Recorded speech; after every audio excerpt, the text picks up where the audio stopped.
Hi boys and girls. Okay, we've already drawn our Georgia O'Keeffe flowers, and I want to talk to you a little bit about blending the colors on the petals of your flower. So you can see in Georgia's here that she has some white, she has some pale pink, she has some darker pinks in the background.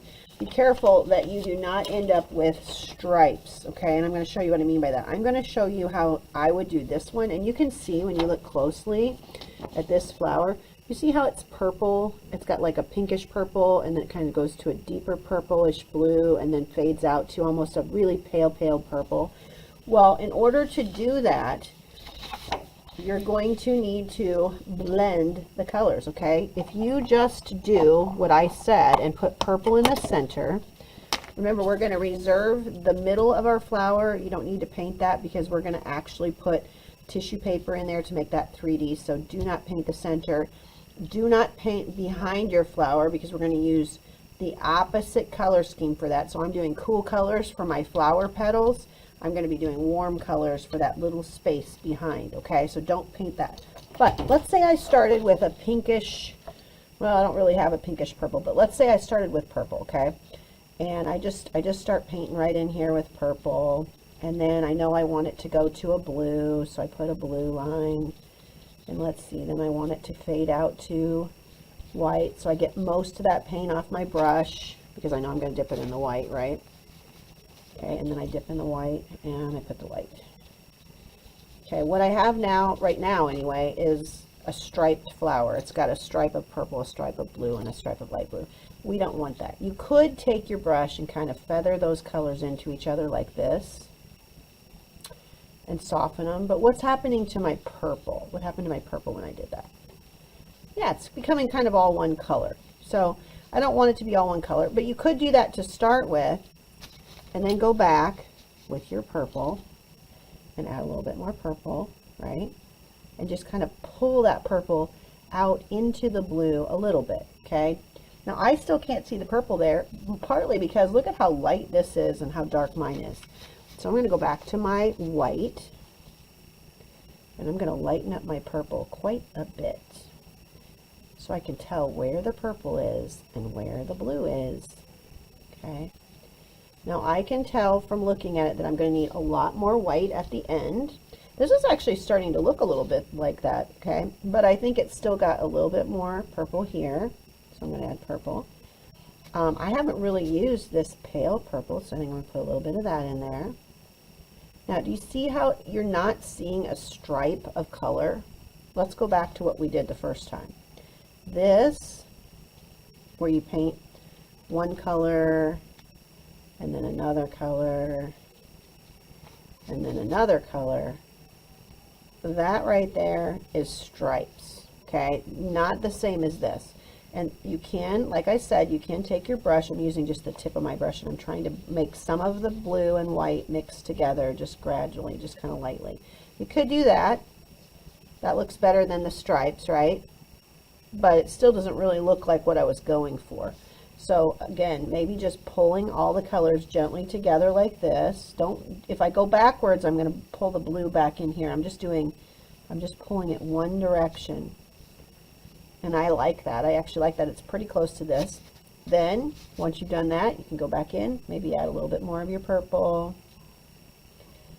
Or, if you're doing purple, maybe a little bit of the light purple. See how it looks so much softer and more blended now than it did when I started? Okay, that's what you want. You want to get that blended feeling. I think the ends of mine are way darker, so I'm gonna keep going in with a little bit more white and continue to do this. Now if this dries, it's very hard to blend.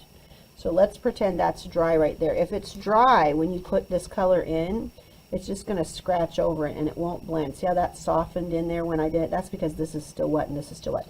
If you have a problem with that, there is one thing you can try. I have these little dishes. You can put just a dab of water, just don't use much though, just a little dab of water, and along the lines just kind of light, like make it just slightly wetter so that you can blend again. Okay, Water should not be necessary with these, but if you let yours get dry because you were taking your time painting, then you may have to. I'm a pretty fast painter, so it doesn't take me that long to do it.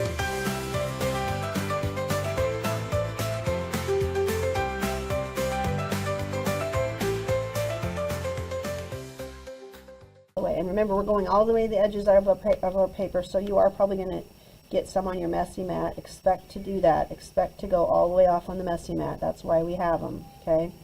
Messy mats are very necessary today.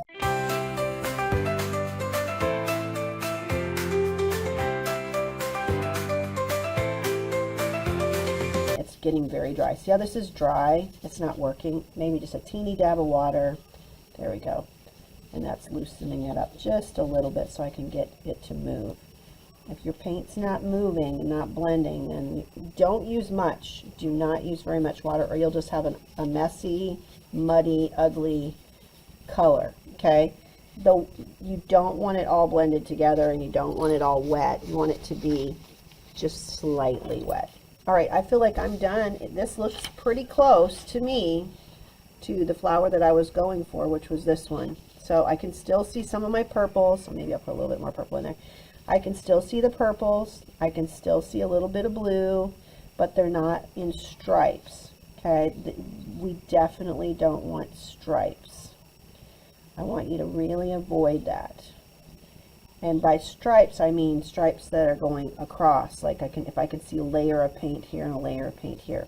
If you put a streak of color like this, like I'm doing right now, that's okay, because that's actually how flowers look sometimes. Sometimes they do have streaks of color that shoot right up the flower. So you could do some of that, especially right in here. You could do a little bit of that with the colors, like that. Okay, have fun. Happy painting. Make them beautiful.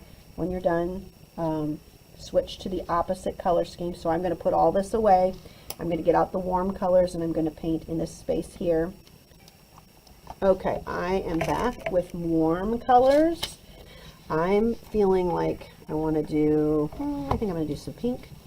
So in between your flower petals, you're going to paint whatever your warm color is. Can you use more than one warm color? Yes, you can.